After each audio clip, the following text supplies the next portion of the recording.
Olá, eu me chamo Andressa, sou advogada e sou especialista em direito de trânsito. E no vídeo de hoje eu vou responder algumas dúvidas muito comuns dos licenciados do TOC. A primeira dúvida é sobre o prazo para julgar defesas e recursos. Eu já ouvi muitas pessoas, e inclusive já vi até artigo, falando que o órgão tem 30 dias para julgar uma defesa ou recurso de multa. Bom, a verdade é que esse prazo não existe na legislação de trânsito. E o que nós temos hoje na legislação vigente, ou seja, na legislação que está sendo aplicada atualmente, é os prazos decadenciais e prazos prescricionais. Quanto aos prazos decadenciais, eles podem variar de 180 a 360 dias.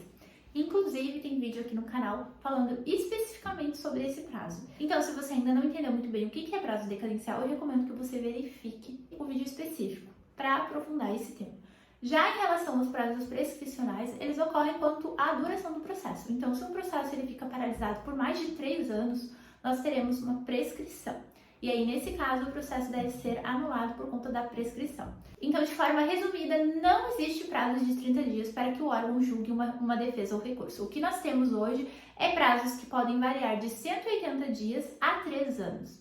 Isso vai depender do caso e é necessário que a gente analise o processo administrativo e principalmente o dossiê da infração de trânsito para que a gente possa verificar se o órgão extrapolou ou não os prazos decadenciais e prescricionais. A segunda dúvida que eu também recebo muito é sobre o prazo para receber a notificação de autuação na residência do condutor. Primeiramente, a gente deve entender que somente vai receber a notificação o proprietário do veículo que não tenha aderido ao sistema de notificação eletrônica. E o que nós temos na legislação não é um prazo para esse condutor receber a notificação, que está previsto no artigo 281 do CTB, que estabelece que o órgão autuador deve expedir a notificação de autuação em até 30 dias, contados do cometimento da infração. Isso não significa que esse condutor vai receber essa notificação em 30 dias. Somente significa que o órgão ele tem que enviar a notificação em 30 dias e o condutor ele pode receber a infração com 30, 31 e até 2 meses passados do cometimento da infração. A única coisa que a gente deve observar é se, quando esse condutor recebeu a notificação, ele tem um prazo hábil para exercer o seu direito de defesa.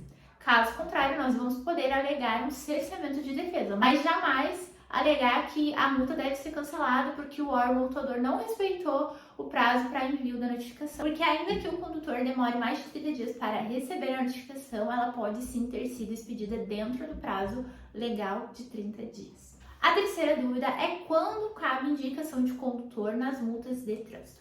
Bom, primeiramente a gente tem que entender que as multas de trânsito elas são de responsabilidade de condutor, de proprietário, de embarcador e de transportador.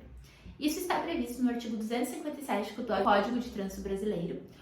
E aqui nós vamos falar especificamente das multas de condutor e proprietário.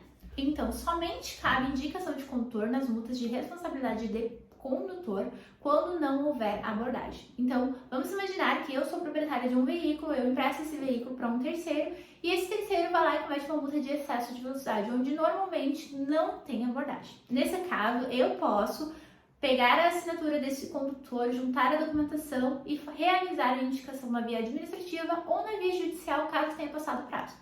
Agora, quando nós estamos falando de infrações de responsabilidade de proprietário, ainda que seja um terceiro conduzindo o veículo e esse terceiro seja abordado, a multa ficará vinculada à CNH e ao veículo do proprietário do veículo, tá? Aqui é importante a gente fazer um parênteses, que independentemente se houve ou não abordagem, se a multa era de condutor ou não, a multa em si, que é a penalidade pecuniária, sempre ficará vinculada ao veículo, ou seja, ao veículo e ao proprietário deste veículo. Já a penalidade de suspensão, pontuação, essa sim poderá ser repassada para o real condutor quando for o caso, que somente é nas multas de responsabilidade de condutor. Então, vamos imaginar que eu, Andressa, sou proprietária de um veículo, empresto esse veículo para um terceiro, esse terceiro é abordado e ele é autuado por dirigir com um pisca queimado. Essa multa é uma multa de responsabilidade de proprietário, porque as multas relacionadas à regularização do veículo são multas de responsabilidade de proprietário. Então, mesmo que esse veículo tenha sido abordado e esteja conduzindo esse veículo um terceiro que não seja eu vou ser responsabilizada e este condutor não vai ter nenhuma penalidade. nem de multa, nem de pontuação, nem de suspensão, nem de nada, porque ele somente estava conduzindo um veículo que não estava devidamente regularizado. E como essa multa é de responsabilidade do proprietário, quem vai arcar com todas as penalidades será a proprietária do veículo, que no caso do exemplo sou eu mesma. E para finalizar o nosso vídeo de perguntas e respostas, vamos falar sobre efeito suspensivo, o que é e quando se aplica. Primeiramente, a gente tem que entender que efeito suspensivo somente se aplica quando nós tivermos penalidade.